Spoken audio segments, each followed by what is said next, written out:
날마다 쓰는 나의 신앙일기 TV 데일리 큐티 나무향기입니다. 오늘은 출애굽기 19장 16절에서 25절을 묵상하겠습니다. 셋째 날 아침에 우레와 번개와 빽빽한 구름이 산 위에 있고 나팔 소리가 매우 크게 들리니 진중에 있는 모든 백성이 다 떨더라.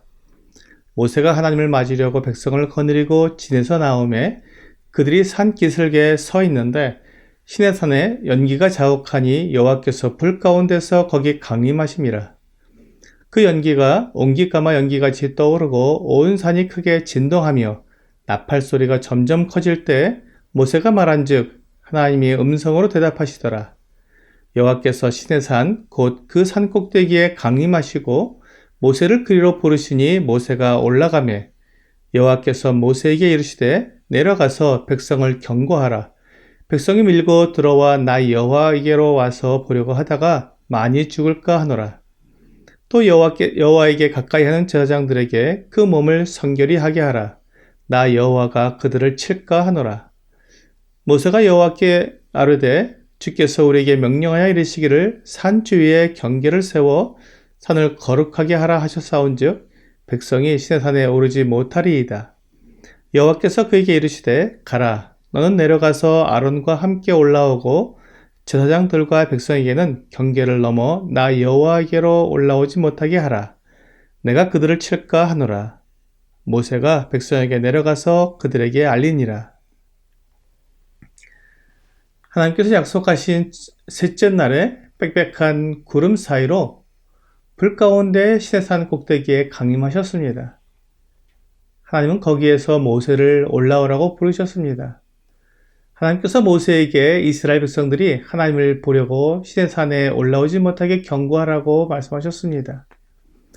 만일 하나님을 보려고 사람들이 산 위로 올라오게 되면 하나님께서 그들을 치셔야 했습니다. 이것은 하나님의 거룩 때문이었습니다. 하나님은 거룩하시고 사람은 죄악되기 때문에 사람이 하나님께로 무작정 나아갈 수 없습니다. 하나님은 모세에게 하나님께서 임하시지만 백성들이 가까이 나오게 되면 그들을 공격하시게 되니까 경계를 세워서 그 경계를 넘지 못하게 하셨습니다. 이렇듯 이스라엘 백성들이 하나님과 함께 했지만 그들은 한계가 있었습니다. 하나님을 만났지만 완전히 만날 수 없었고 경계까지만 나아갈 수 있었던 것입니다. 사실 이것도 하나님의 은혜입니다. 하나님께서 이스라엘 백성들에게 나타내 보이신 것만으로도 이스라엘 백성들은 감당할 수 없는 은혜를 받은 것입니다. 그럼에도 불구하고 하나님과 이스라엘 백성들 사이에는 경계가 있었고 그 경계를 넘는 순간 하나님께서 그들을 죽이셔야 했습니다. 이것이 구약의 한계입니다. 이것이 율법의 한계입니다. 하나님께서 이스라엘 백성들에게 은혜를 베푸시고 그들과 함께 하시지만 거기에는 한계가 있는 것입니다. 왜냐하면 그들의 죄가 아직 영원히 사해지지 않았기 때문입니다. 지금 그들에게 하나님께서 강림하시고 또한 그들을 거룩하게 하시며 그들을 만나주시지만 이것은 완전한 것이 아니라 제약이 있는 만남이었습니다. 그들은 경계 안으로 들어올 수 없었습니다. 비록 짐승의 피를 뿌리고 옷을 빨고 스스로 정결하게 했어도 그것으로는 그들의 죄가 완전히 해결되지 않았기 때문에 그들에게 한계를 정하신 것입니다. 하나님께서 이스라엘 백성들에게 보여주신 거룩함은 구별된 거룩함이었습니다. 이스라엘 백성들이 하나님의 거룩하심을 생각할 때 이것이 경계가 있고 구분된 지역에 있는 구별된 거룩함이었습니다. 그렇습니다. 사람은 완전하지 않기 때문에 거룩을 위해서는 구분되어야 합니다. 악한 것으로부터 구분되어야 하고 더러운 것으로부터 구분되어야 합니다. 이것이 이스라엘 백성들이 할 수 있는 거룩한 모습이었습니다. 그러나 하나님께서 예수 그리스도를 통해 이루신 거룩함은 완전한 거룩입니다.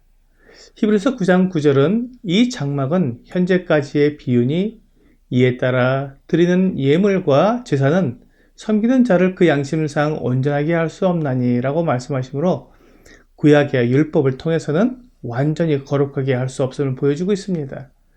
그러나 12절에서는 염소와 송아지의 피로 하지 아니하고 오직 자기 피로 영원한 속죄를 이루사 단번에 성소에 들어가셨느니라 라고 말씀하고 있습니다. 우리 주 예수 그리스도께서 십자가에서 자신을 제물로 드리심으로 우리의 모든 죄를 영원히 용서해 주시는 완전한 제사를 드리셨다는 것입니다. 주 예수님은 단번에 영원한 제사를 드리셨습니다. 히브리서 10장 12절에서 그것을 말씀하고 있습니다. 오직 그리스도는 죄를 위하여 한 영원한 제사를 드리시고 하나님 우편에 앉으사. 그리스도께서 영원한 제사를 드리셨을 뿐만 아니라 하나님 우편에 앉으셨습니다. 이것이 주 예수님의 신분을 말해주고 있습니다.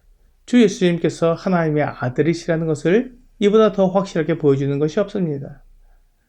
하나님의 보좌 우편에 앉으신 그리스도의 모습을 통해 우리는 하나님 앞에서 영원히 거룩하게 되었다는 것을 확실히 알 수 있습니다. 마가복음 15장 37절과 38절은 예수께서 큰 소리를 지르시고 숨지시니라. 이에 성소 휘장이 위로부터 아래까지 찢어져 둘이 되니라 라고 말씀하고 있습니다. 주 예수님께서 죽으셨을 때 성소의 휘장이 위로부터 아래까지 찢어진 것은 이제 사람들이 하나님께로 나아갈 길을 막고 있던 장애물이 없어졌다는 것입니다. 이스라엘 백성들이 하나님께 오지 못하도록 막은 경계가 성소의 휘장과 같은 것이었는데 이제 그 휘장이 찢어졌기 때문에 하나님께서 그 사람을 얼마든지 만나실 수 있으며 또한 사람들이 하나님께 얼마든지 나아갈 수 있게 된 것입니다. 휘장이 찢어진 것은 주 예수님의 죽음 때문입니다. 그러므로 주 예수님을 믿고 그분 안에 있는 사람은 누구든지 하나님을 만날 수 있습니다. 우리의 모든 죄가 그리스도의 피로 완전히 다 용서되었기 때문입니다. 우리가 주 예수님을 통하여 하나님께 완전한 거룩함을 입은 사람이 되었습니다. 그러므로 우리는 그 거룩함을 세상 가운데 나타내야 합니다. 로마서 12장 2절은 너희는 이 세대를 본받지 말고 오직 마음을 새롭게 함으로 변화를 받아 하나님의 선하시고 기뻐하시고 온전하신 뜻이 무엇인지 분별하도록 하라 라고 말씀하십니다. 하나님께 거룩함을 입은 사람은 세상의 죄악과 더러움에 자신을 내어놓을 수가 없습니다. 하나님께서 죄인들과 경계를 가지셨듯 우리도 세상의 죄악에 대해서 경계를 가져야 합니다. 이 세대를 본받지 말라는 말씀을 통해 우리는 이 세대와 구분된 삶을 살아야 한다는 것을 알 수 있습니다. 이것이 거룩한 삶을 사는 방법입니다. 오늘의 적용 질문을 보겠습니다. 내가 생활하는 방식과 하나님을 믿지 않는 사람들이 생활하는 방식에는 어떤 차이점이 있습니까? 베드로전서 1장 15절은 오직 너희를 부르신 거룩한 이처럼 너희도 모든 행실에 거룩한 자가 되라 라고 말씀하고 있습니다.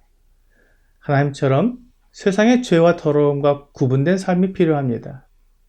오늘 세상의 죄와 더러움으로부터 분명히 구분되어 하나님의 거룩하심을 본받는 삶을 살아가는 여러분과 제가 되기를 주 예수님의 이름으로 기도합니다.